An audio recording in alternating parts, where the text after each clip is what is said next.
Baik, bismillahirrahmanirrahim. Assalamualaikum warahmatullahi wabarakatuh. Salam sejahtera bagi kita semua. Shalom.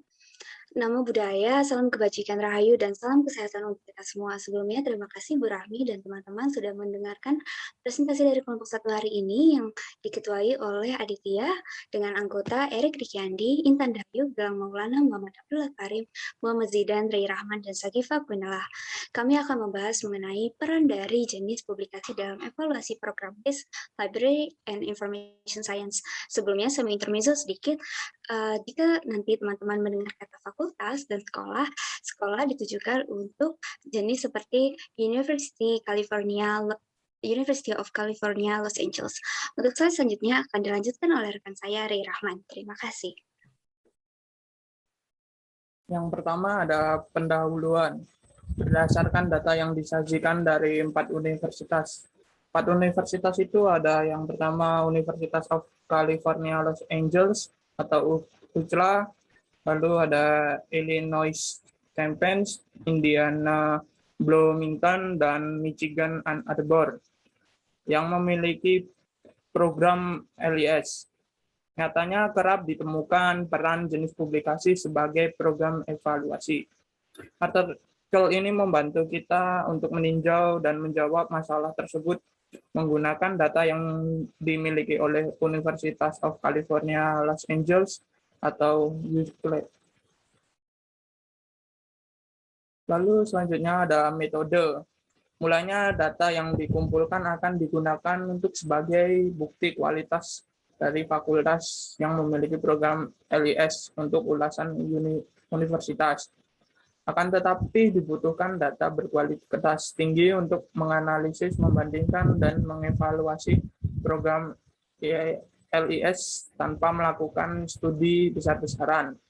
Solusinya adalah menggunakan sekolah atau fakultas yang berada di urutan teratas serta menggunakan data persepsi sebagai data tambahan untuk menilai kualitas dan perbandingan di antara sekolah.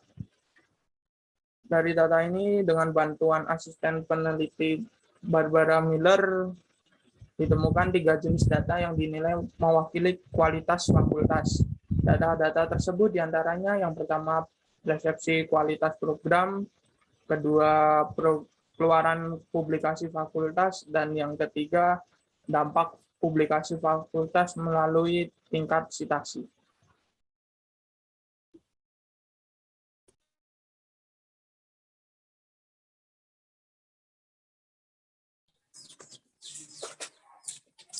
Baik, untuk selanjutnya di sini ada publication data. Jadi untuk tujuan dari artikel ini tuh adalah untuk menggunakan hitungan yang akan membedakan antara jenis publikasi. Dan untuk membedakan jumlah antara jenis publikasi, maka dibuatlah kategori-kategori yang jumlahnya itu minim hanya 4.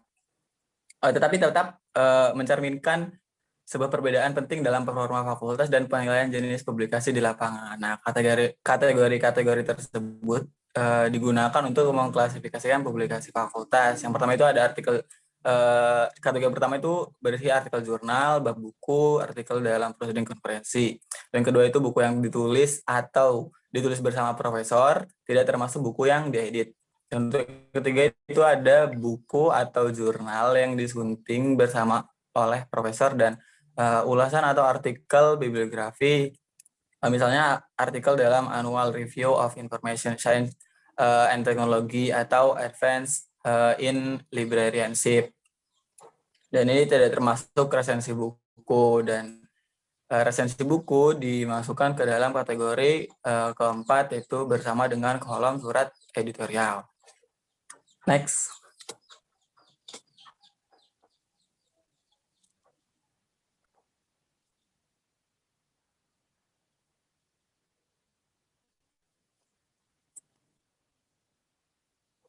Baik, untuk selanjutnya itu ada citation data, dan artikel ini tuh menggunakan 37 orang yang merupakan associate professor dan profesor yang berasal dari 4 sekolah yang datanya itu diambil dari Directory of the Association for Library and Information Science Education. Dan direktori tersebut digunakan untuk mendapatkan data publikasi, sedangkan data citasi 37 orang tersebut diambil dari Social Science Citation Index yang tersedia di UCLA. Dan kutipan oleh diri sendiri itu tidak dapat diambil dan penulis menerima kredit kutipan hanya ketika mereka menjadi penulis pertama. Next. Kemudian pada tabel berikut menggambarkan jumlah rata-rata dari 4 jenis publikasi yang diterbitkan oleh sekolah dalam rentang waktu yang ditentukan. Hasilnya cukup beragam tergantung dari jenis publikasinya. Untuk jenis publikasi artikel jurnal pada kategori 1, sekolah UCLA menjadi yang terbaik dibandingkan dengan Illinois dan Indiana. Kemudian untuk kategori 2, yaitu buku yang ditulis, Illinois lebih produktif dibandingkan ketiga sekolah lainnya. Illinois rata-rata menerbitkan 3 buku yang ditulis pada periode 1976 hingga 1992, 16 tahun. Kemudian pada kategori buku yang diedit, pada kategori ketiga, Illinois dan UCLA menjadi yang teratas daripada kedua sekolah lainnya. Lalu untuk kategori terakhir, yaitu ulasan buku, Michigan menjadi yang paling sedikit dan jauh tertinggal dibandingkan ketiga sekolah lainnya. Next. Lalu pada tabel berikut, tabel ketiga menggambarkan total citasi ke sekolah serta rata-rata tingkat citasi per profesor. Gilang, maaf memutuskan ini. Kalau ada kipas angin di sebelahnya dimatiin dulu, soalnya ada kresek-kresek itu. Sudah? Oke. Ya. Kemudian pada tabel 3 menggambarkan total citasi ke sekolah serta rata-rata tingkat citasi per profesor senior di sekolah untuk periode 1981 hingga 1990. Untuk total citasi ke sekolah, keempat sekolah terbagi menjadi 2 kelompok dengan rincian Illinois dan UCLA sekitar 900-an per periode, dan Michigan dan Indiana di angka 500-an per periode. Meskipun sebelumnya telah diketahui bahwa Michigan cukup produktif pada terbitan publikasi buku dan artikel jurnal, catatan tersebut ternyata tidak terlalu berpengaruh banyak seperti yang dimiliki oleh UCLA dan Illinois. Kemudian Brest pada tahun 1992 menganalisis data tahun 1979 hingga 1989 dan menemukan fakta bahwa urutan peringkat sekolah pada citasi per fakultas sedikit berbeda dari yang telah digambarkan oleh penelitian ini. Urutan pada analisis Brest tahun 1992 yang pertama adalah Illinois, kedua Michigan, kemudian UCLA, dan yang terakhir Indiana. Brest menghitung citasi rata-rata per profesor pada seluruh profesor di keempat sekolah tersebut. Dan lalu diketahui bahwa UCLA memiliki 8 dari 10 profesor di peringkat setengah teratas, peringkat 1 hingga 19. Lalu di bagian peringkat setengah terbawahnya lagi, dari peringkat 20 hingga 37, Indiana memiliki 8 dari 11 orang dari fakultasnya. Kemudian Michigan memiliki 5 dari 9, lalu Illinois memiliki 3 dari 7 orang di fakultasnya, dan UCLA. Hasil ini membuktikan luas dan dalamnya kinerja dan dampak yang dimiliki oleh UCLA. Next.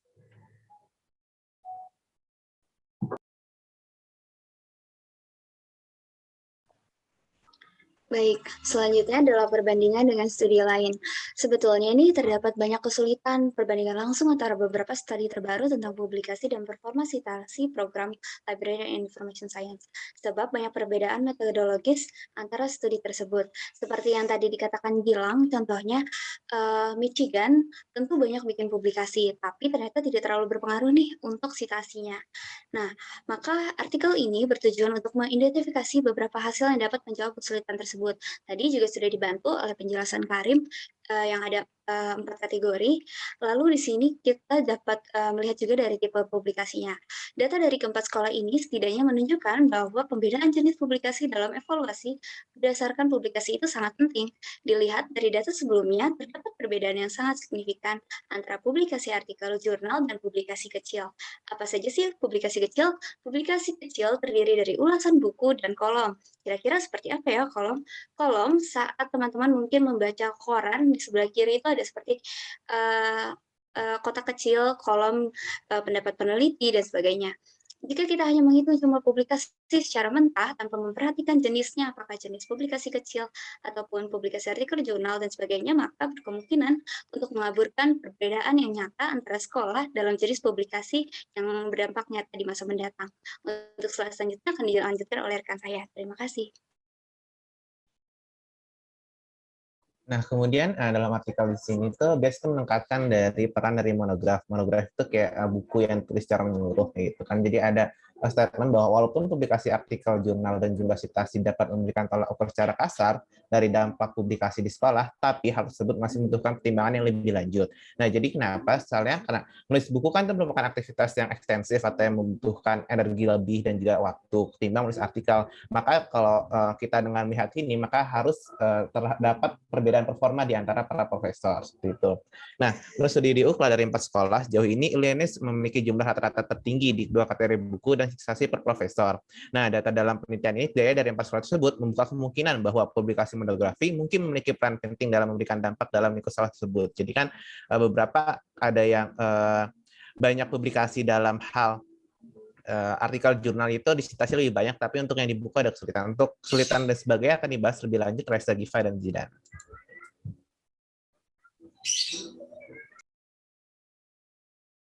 Baik, terima kasih Aditya. Selanjutnya yaitu terdapat sebuah masalah di mana sekelompok orang dalam bidang humaniora sering disitasi dalam buku-buku, sementara dalam ISI atau Institute Scientific Information Art and Humanities Citation Index, citasinya tidak dicantumkan. Jadi mengapa orang dalam bidang humaniora tersebut tidak dicantumkan? Karena citation index itu pada dasarnya melihat jurnal-jurnal mana dan melihat jurnal-jurnal mana yang mengutip suatu jurnal. Jadi mereka melihat jurnal yang mengutip suatu jurnal tersebut. Makanya Fakultas LIS yang berorientasi pada humaniora tersebut mungkin akan kesulitan untuk berkontribusi pada peringkat di programnya. Karena ketika mempublikasikan buku, mereka tidak terhitung dan dalam citasi juga tidak terhitung. Selanjutnya akan dijelaskan oleh Zidan, silakan. Baik, terima kasih Sagifa.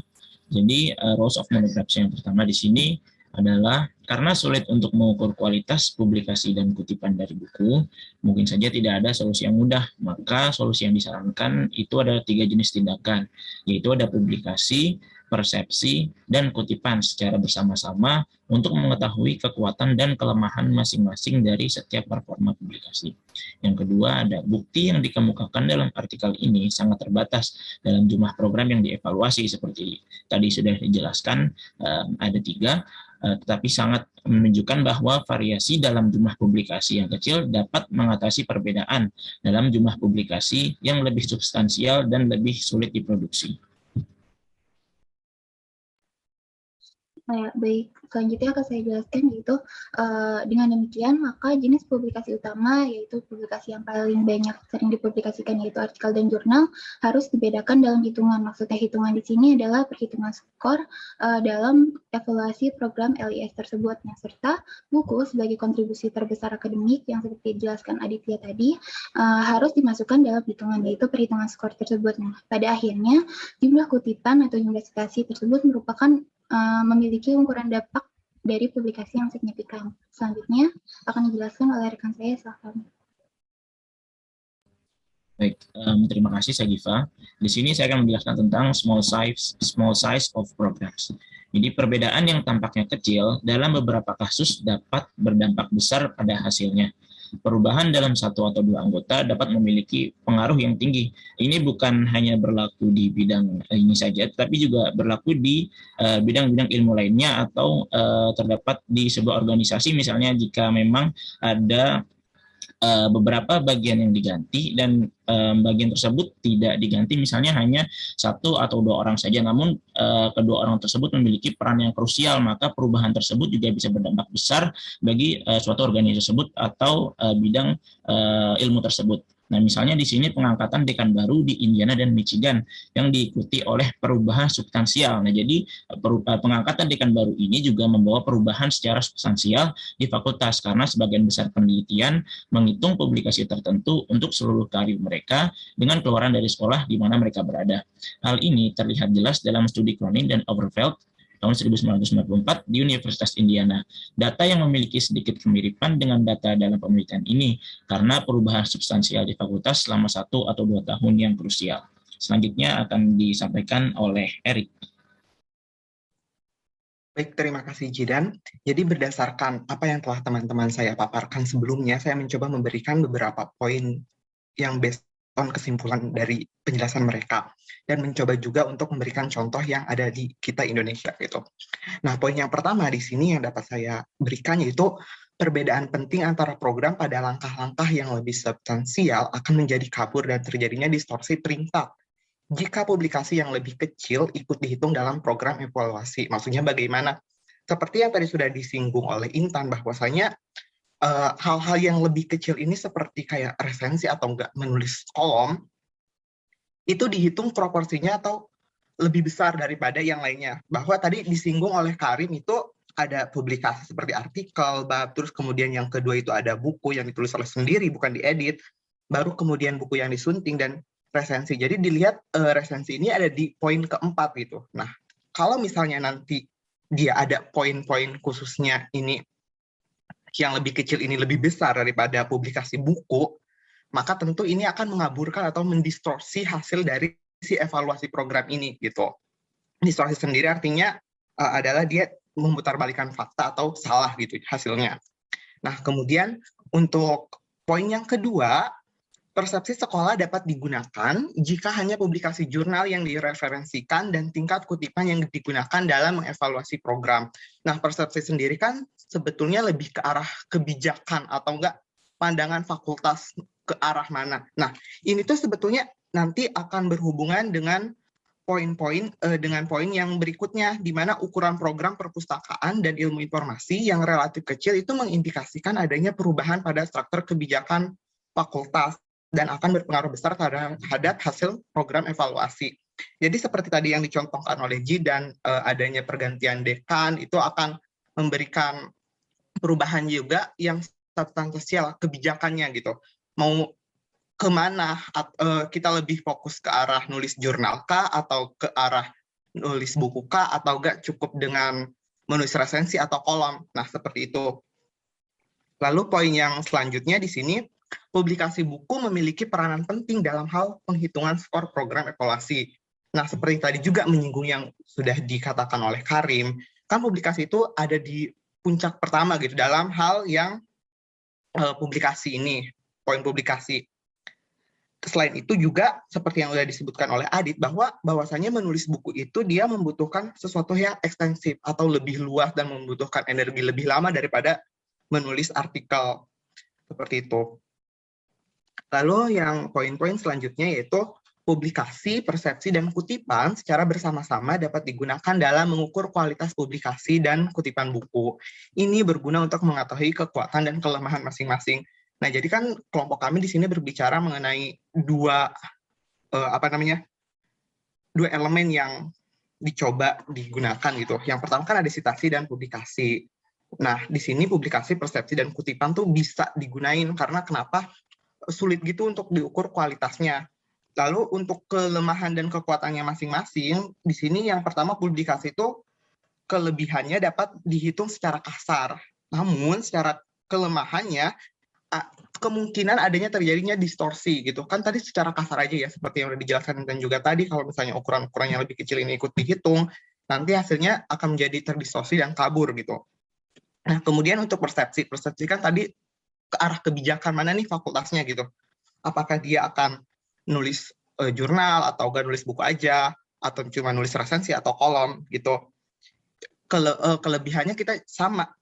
dapat menghitung secara kasar, oh ini lebih ke arah publikasi jurnal, seperti itu. Nah, untuk kelemahannya sendiri, jujur saya belum menemukannya gitu. Kemudian untuk yang kutipan sendiri, untuk kelebihannya semakin banyak citasinya, maka semakin banyak juga publikasi yang dikeluarkan oleh fakultas atau universitasnya. Nah, sedangkan untuk kelemahannya terbatas pada kalau misalnya untuk kelemahannya sendiri, dia hanya mencitasi untuk satu orang saja gitu. Nah, bagaimana jika ada penulisnya ada lebih dari satu orang, 2 atau 3? Untuk penulis pertama mungkin bisa dimasukkan. Untuk penulis yang 2 dan 3 selanjutnya, bagaimana? Itu sebetulnya yang jadi masalah untuk kutipan ini. Nah, kemudian poin yang terakhir, ketiga tindakan tersebut, publikasi, persepsi, dan kutipannya secara bersama-sama harus dilakukan secara ilmiah. Kenapa? Ya, kalau misalnya kita melakukan sesuatu secara ilmiah, tentu bisa dipertanggungjawabkan hasilnya dan diakui secara akademisi gitu. Mungkin hal tersebut yang saya dapat simpulkan dari pemaparan teman-teman saya sebelumnya. Dan terima kasih. Baik, terima kasih teman-teman dan Bu Rahmi atas waktunya. Semoga presentasinya dapat dimengerti. Selanjutnya dipersilahkan apabila ada pertanyaan dari teman-teman, mohon dipersilahkan waktunya. Terima kasih.